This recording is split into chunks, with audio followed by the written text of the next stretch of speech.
dalam waktu yang tertinggal, seperti angin yang tak pernah diam, menebarkan fikiran mencari motif dan objektif, merentasi masa silam kegemilangan, tamadun Islam. Assalamualaikum warahmatullahi taala wabarakatuh. Saudara, kita bersama lagi dalam rancangan Tamadun Islam, siaran dari Suara Islam bersama tetamu undangan kita, Dr. Ma'rufah Ismail dari UPM Sedang, Selangor. Selamat datang ke studio, Doktor. Apa khabar? Ya, baik, alhamdulillah. Dan kita masih lagi tentang umat Islam dan ilmu falak, Doktor. Ya. Dan kali ini, bagaimana ahli falak Islam mengetahui bumi berbentuk bulat ni, Doktor? Ya, kita tadi lihat bagaimanakah mereka mengukur. Sebenarnya Al-Quran sedang memberi banyak panduan tentang kedudukan bumi. Dan antaranya ialah wataral jibala tahsabuha jamidatan wa hiya tamaru marras sahab. Kata Al-Quran dalam surah ini, kamu lihat gunung, kamu sangka dia diam, sedangkan dia adalah berputar, dia adalah berlalu sebagaimana berlalunya awan. Kita lihat gunung itu tetap di tempat dia. Sebenarnya Al-Quran kata dia bergerak. Sebenarnya bumi ini yang bergerak. Dan yang bergerak ini adalah dalam bentuk bulat. Dan dalam surah Az-Zumar umpamanya disebut ayat yukawwirul laila 'alan nahar wa yukawwirun nahara 'alal lail. Dilengkarkan bumi itu dalam bentuk malam ke dalam siang, siang ke dalam malam. Kalau kita nak lengkar ni macam mana? Mesti benda bulat. Kawir dalam bahasa Arab ini kita kata terbitannya lah qurrah. Qurrah ni bola dalam bahasa Arab. Yukawwir ini diambil kata bola. Ini menggambarkan, Al-Quran menggambarkan bumi ini bulat. Ketika manusia menyangka bumi seperti meja ini, meja yang datar, Al-Quran kata tidak. Itu bentuk nature bumi adalah dalam bentuk yukawwirul lail 'alan nahar wa yukawwirun nahara 'alal lail. Dan di dalam ayat yang lain disebut wal arda ba'da dzalika dahaha. Masa kejadian bumi yang asal dulu, Allah telah letakkan bumi, telah letakkan tanah untuk menjadi lapisan yang terakhir untuk bumi ini, dan disebut sebagai dahaha, dahiyah. Dan dahiyah ini katanya terbit daripada istilah Arab lama ialah seperti burung, telur burung. Maka bentuk bumi yang asalnya benjol seperti telur burung, bukan bulat sebagaimana kita saksikan hari ini, tetapi dia asalnya benjol. Begitulah pandangan ahli astronomi, dan begitulah sebutan dalam Al-Quran wal arda ba'da dzalika dahaha. Daha itu dia banyak maksudnya. Kalau kita lihat dekat, dia nampak macam terbentang, tetapi kalau kita lihat daripada jauh, dia lihat macam telur, seperti telur burung unta, macam burung kasuari, burung ostrich, yang bentuknya adalah hampir lonjong. Dan itulah bentuk bumi pada asalnya. Ketika kejadian asalnya, itulah bentuk bumi. Dan berdasar kepada inilah kajian yang dilakukan dengan cerapa bintang dan petunjuk Al-Quran, maka umat Islam telah sampai kepada kesimpulan bahawa bumi bulat mengelilingi matahari, yang tidak diketahui di Eropah sehingga kurun yang ke-17. Galileo mula-mula mengetahui tentang bumi mengelilingi matahari telah dihukum oleh gereja. Sedangkan umat Islam mengukur bulatan bumi sejak daripada kurun yang ke-9, ketika zaman Al-Khwarizmi. Agama tanpa sains adalah pincang, sains tanpa agama adalah buta. Jadi kedua-duanya harus disepadukan. Ini bukan perkataan orang barat. Kita lihat seolah-olah perkataan seorang Muslim. Sebab orang barat telah memisahkan antara kedua-duanya. Sedangkan kedua-duanya adalah datang daripada sumber yang sama, sumber mutlak ilahi yang harusnya tidak berkonflik, tetapi kita manusia yang menjauhkan di antara kedua-duanya. Dan itulah di antara matlamat pengajian dalam ilmu astronomi dan juga kosmologi yang kita maksudkan tadi. Jadi ini, Doktor, bagaimana pula ilmu kosmologi dengan falak? Ya, kosmologi inilah ilmu tentang kejadian langit dan bumi. Sebab falak ini adalah ilmu yang kita perhatikan yang berlaku hari ini. Tetapi ilmu kosmologi ini yang berlaku lepas. Maksudnya apa, bagaimanakah alam bermula, bagaimanakah alam diciptakan, bagaimanakah disebut dalam Al-Quran asal alam ini daripada asap. Hari ini saintis menemui asal alam ini, bintang umpamanya, daripada gas. Tidakkah sama?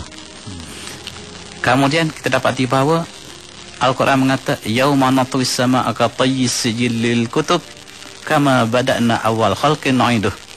Dan pada satu hari masa akan datang, kami akan gulungkan langit sebagaimana kami gulungkan kertas. Sebagaimana kami lakukan pada mula awalnya, begitulah kami akan ulangi. Itu dalam surah Al-Anbiya. Dan itulah yang ditemui oleh sains hari ini. Sains mengatakan alam asal ini bermula dengan satu peristiwa yang disebut sebagai peristiwa letupan besar, Big Bang. Kemudian alam ini sampai kepada satu masa, satu had dia akan kuncup balik. Kuncup balik ni balik semula ke dalam asalnya seperti kita gulung kertas. Asalnya kita buka dan sekarang kita gulung balik, dia jadi kecil. Dan begitulah alam ini kemusnahannya pada masa hari kiamat nanti, yauma natwis samaa ka tayyi sijilil kutub. Dan semakin orang mendalami sains, mendalami alam langit, semakin terselah mukjizat Al-Quran. Dan yang menyaksikan itu bukan kita kadang-kadang. Yang menyaksikan itulah orang bukan Islam, saintis bukan Islam. Dan setiap kali mereka mengkaji, mereka temui apa yang kita baca. Sedangkan kita semakin jauh sebab kita tidak pernah menilai keindahan yang ada pada kita. Dan orang barat hari ini dia telah mencari sesuatu sebab mereka sudah hilang segala kemanisan yang ada kehidupan mereka. Mereka mencari sesuatu yang baru. Dan mereka telah bertemu, di antara mereka bertemu dengan keindahan Islam yang ditunjukkan dalam pengetahuan sains dan teknologi terkini, khususnya dalam bidang kosmologi. Kosmologi inilah bidang yang mengkaji kejadian alam semesta, yang satu bidang ilmu yang cukup menarik sebab dia menggabungkan seluruh ilmu yang ada, termasuklah astronomi, termasuklah ilmu falsafah, termasuklah ilmu tentang matematik, tentulah termasuk ilmu yang dalam fizik disebut sebagai quantum physics. Dan ilmu-ilmu ini digabungkan di dalam satu ilmu yang kita sebut sebagai ilmu kosmologi ataupun astrofizik, yang mencari rahsia kewujudan alam semesta. Dan alam inilah yang menjadikan bahawa ilmu ini semakin lama semakin rapat dengan Al-Quran kalau kita perhatikan. Dan ini memberi kelebihan kepada umat Islam. Sepatutnya kita semakin lama semakin maju dalam penyelidikan ini, sebab kita sudah ada asas untuk kita bertapak. Sedangkan mereka adalah bekerja dengan secara bebas daripada agama. Dan sekali ini Doktor, ya, bagaimana pula dengan Al-Quran dan astronomi? Ya, memang hari ini kita dapati bahawa ramailah pengkaji-pengkaji yang melihat dalam kedua aspek tadi, Al-Quran dan astronomi. Mereka melihat apakah yang disebut oleh saintis, apa yang disebut Al-Quran. Kita bukan nak uji Al-Quran, tetapi kita nak mengharmonikan bagaimanakah orang barat melihat kedua-duanya dalam bentuk kesepaduan. Sebab kita tahu kedua-duanya daripada sumber yang sama, yang harusnya tidak berkonflik. Dan kita lihat dalam Al-Quran cukup banyaklah ayat-ayat yang berkaitan dengan astronomi, tentang alam langit. Bahkan kalau kita baca pada awal Al-Quran sampai akhir, disebut di mana-mana sahaja tentang langit dan sebagainya. Di dalam Al-Quran ada mereka yang menggunakan teknologi komputer membilang perkataan langit saja, as-samawat. Ada 310 perkataan langit dalam Al-Quran, menunjukkan cukup banyak. Dan ini menggambarkan ilmu ini sangat-sangat penting.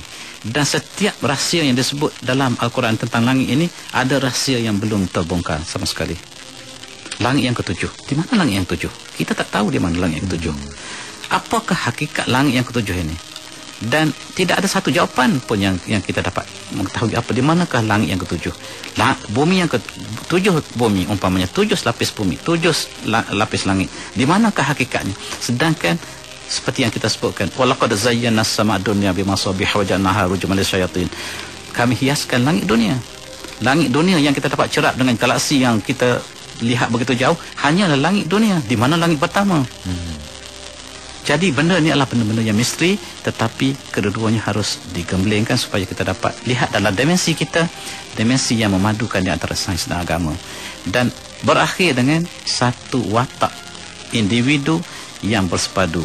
Belajar ilmu semakin lama semakin tunduk, bukan semakin kita berilmu semakin angkuh. Tetapi kita semakin belajar ilmu, semakin kita rasa tidak tahu. Satu jalan yang kita temui ilmu, kita ada 10 jalan yang kita tidak tahu. Sehingga akhirnya kita rasa kita sangat kerdil berdepan dengan alam mega yang begitu besar. Dan mereka patuh kepada ilahi. Apakah manusia yang kerdil di atas bumi, yang boleh terpesong, yang boleh tersasar bila-bila masa saja dalam perjalanannya? Ini mereka patuh, sedangkan apakah kita boleh untuk tidak patuh kepada pencipta kita sebagaimana alam yang mega, tunduk dan patuh? Sebab Muslim itu maksudnya adalah menyerah diri kepada hukum ilahi. Dan surrender to the will of God ini adalah sifat yang dipunyai oleh seluruh alam langit. Dan kita ambil tiba apakah kita juga demikian sifatnya.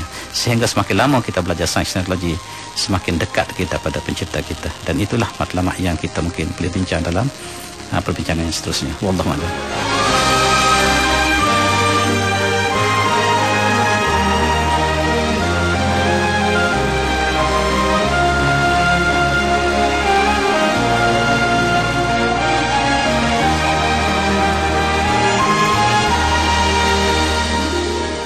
kasih kepada saudara yang masih setia menerusi Tamadun Islam, siaran dari Suara Islam 91.1 FM.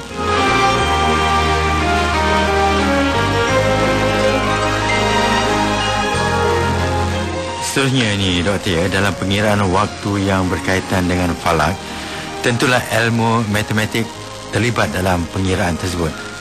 Adakah ahli falak semestinya ahli matematik ini, Doktor? Ya, setiap ahli falak mesti ahli matematik. Sebab kita dapati bahawa untuk mengira, falak ini bukan matematik mudah, bukan algebra biasa. Dia melibatkan dengan gabungan ilmu. Kita kena tahu geometri, kita kena tahu trigonometri, kita kena tahu tentang ilmu tentang algebra, kita kena tahu tentang ilmu sfera. Ilmu sfera ialah ilmu tentang gelap tadi.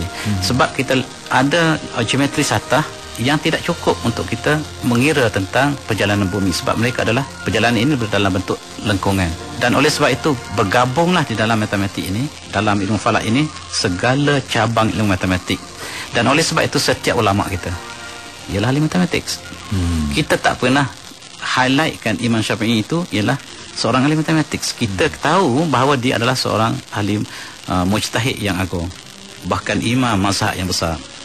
Dan kita tidak sebut dia ahli matematik. Kalau dia tidak tahu matematik, bagaimana dia nak buat mungkin pengiraan untuk mengeluarkan fatwa tentang puasa dan sebagainya. Dan dia pernah mengatakan, man ta'allama al-hisab jazul aqluh.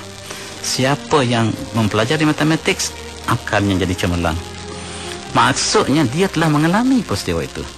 Dia sendiri ahli matematik, tapi saya tidak melihat kajian yang dibuat ke arah menunjukkan Imam Syafi'i adalah seorang ahli matematik. Hanya kita tahu dia ahli fiqh yang sangat terkenal, ahli tafsir yang terkenal, ahli hadis mungkin, tetapi tidak ditunjukkan ahli tentang matematik. Begitu juga Imam Ghazali. Imam Ghazali pakai ilmu mantik, logik. Logik ini asas ilmu matematik.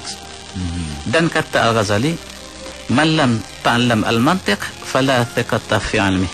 Siapa tak belajar ilmu logik, jangan percaya ilmunya. Apa maksudnya? Maksudnya ilmu logik ini dikuasai oleh Imam Ghazali sepenuhnya. Kalau tidak, masa kan dia kata macam tu.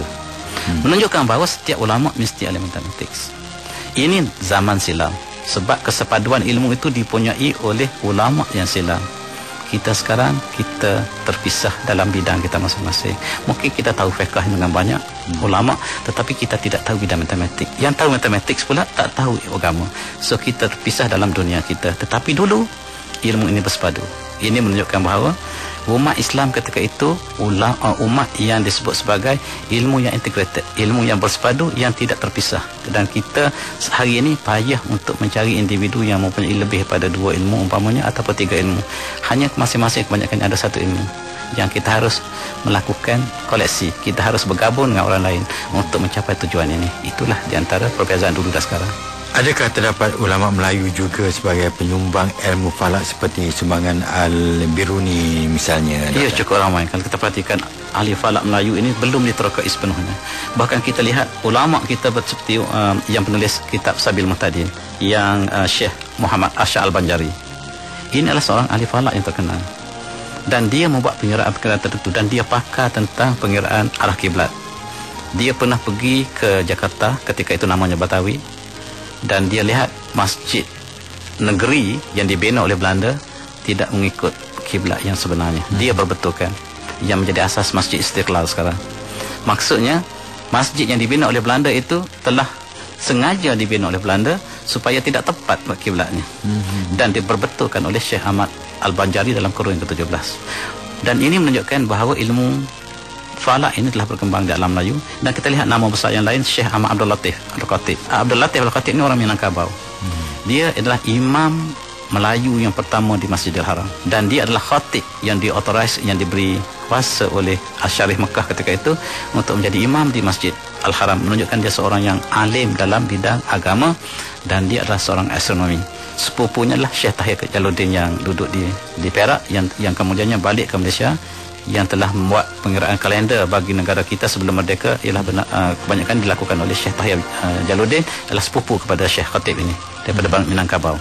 Selain daripada itu, kita lihat Syekh Ahmad Zain Al-Patani, dan inilah seorang ahli falak yang sangat terkenal. Dan kita boleh lihat banyak lagi Syekh Muhammad Anwar Al-Fatani dengan yang lama-lamanya Syekh Nuruddin Ismail Kelantan. Inilah tokoh-tokoh falak. Haji Harun Komboja, bahkan di Jawa cukup ramai ahli falak. Tetapi kita belum kumpulkan nama-nama mereka, dan daripada manakah mereka dapat ilmu ini. Dan daripada tinjauan saya lah, secara pribadi, saya mengembara ke pusat-pusat pustakaan lama di negara kita, koleksi pustakaan negara dan sebagainya, ditemui ratusan bahkan ribuan manuskrip yang ditulis oleh ulama tempatan ataupun salinan ulama tempatan daripada manuskrip falak yang ditulis oleh ilmuwan Islam yang silam yang terdapat dalam koleksi kita, sama ada di pustakaan negara ataupun pustakaan-pustakaan agama yang lain atau pustakaan-pustakaan peribadi, menunjukkan bahawa kita mempunyai khazanah yang begitu banyak, tetapi kita sayang kita tidak memelihara khazanah ini sehingga dia akan hilang di dalam lipatan sejarah, kadang-kadang terhilang dalam simpanan almari lama. Sedangkan dia merupakan bukti sejarah bahawa tamadun Islam pernah mengalami satu tamadun yang besar dalam ilmu falak dan juga astronomi. Dan ini ketika Eropah menjelma sebagai mula mengkaji astronomi, ketika itulah Syekh Ahmad Arsyad Al-Banjari cemerlang dalam ilmu yang sama di sini. Menunjukkan kita dengan Barat ketika itu, sebab kita sama-sama merujuk tamadun Islam. Barat juga merujuk kepada tamadun Islam, ulama Melayu juga merujuk kepada tamadun Islam, maka kita merujuk pada sumber yang sama, khususnya tentang Ulubei. Yang kita sebutkan Zush Ulubei tadi telah dirujuk oleh Syekh Ahmad Arsyad Al-Banjari, dirujuk oleh Copernicus di Barat. Maka kita mempunyai sumber rujukan yang sama yang bermula di Uzbekistan. Itu adalah di antara sumbangannya. Dan kalau kita lihat di ketika zaman lebih lewat, kira ramailah. Sebab setiap mufti, hampir semua mufti di Malaysia harus mengetahui pengetahuan sedikit sebanyak dalam ilmu astronomi untuk menentukan waktu puasa dan sebagainya. Dan ini adalah sebahagian daripada syarat keperluan umat Islam dalam bidang tersebut. Tapi yang mahal tu doktor ya, tentang ilmu falak ni, 10-15 tahun akan datang, waktu sembahyang kita dah tahu. Ya. Sebab itu cantiknya perjalanan alam yang diciptakan oleh Allah tak pernah berubah setakat ini, dan dia berjalan dengan begitu teratur, menunjukkan bahawa yang berjalan dengan teratur ini bukan terjadi dengan sendirinya. Sehingga bumi, bulan, matahari berjalan dengan tepat sebagaimana yang telah ditentukan oleh Ilahi. Dan inilah memberikan hukuman keseragaman yang disebut oleh Barat itu, sebab perjalanan inilah menunjukkan bahawa penciptanya begitu bijaksana, supaya untuk menjadikan ini sebagai pengiraan masa. Wallazi ja'ala syamsa wal qamar wa qaddarahu manazila li ta'lamu 'adada sinina wal hisab. Allah telah menjadikan matahari dan bulan dan telah menentukan manazil bulan untuk kita mengira, dan pengiraan ini didasarkan perjalanannya tepat. Kita boleh meramalkan bila akan berlaku gerhana. Inilah kena tahu tentang ilmu astronomi. Bagaimanakah perjalanan? Macam kita tak tahu lagi apa terbang, tolak pada Kuala Lumpur nak sampai ke London pukul berapa, dia sudah tahu, sebab dia tahu perjalanannya sangat harmoni, jalannya sangat tepat, precise, sehingga walaupun belum sampai kita boleh beritahu akan sampai di London pada tepat pukul sekian. Samalah seperti peristiwa gerhana matahari, walaupun dia tak berlaku lagi, kita boleh ramal sebab kita dapat kira, kita tahu kelajaran bumi, kita tahu kedudukannya, edarannya, so kita tahu dia akan bertembung satu lagi dalam satu ijtimak, dalam satu conjunction yang berlaku pada masa akan datang. Inilah memerlukan ilmu. Ilmu itu dalam kes inilah ilmu astronomi. Dan lagi satu perkara, bukan saja di Malaysia saja waktu sembahyang itu bertepatan ni doktor ya, malah satu dunia. Iya, sebab kita kena tahu bahawa kita ni dalam satu gelut yang sama, so hanyalah horizon kita yang berbeza. So apabila kita tahu kedudukan kita, maka kita tahu dengan tepat bilakah jiran kita, negara sebelah kita mengalami waktu-waktu yang berikutnya.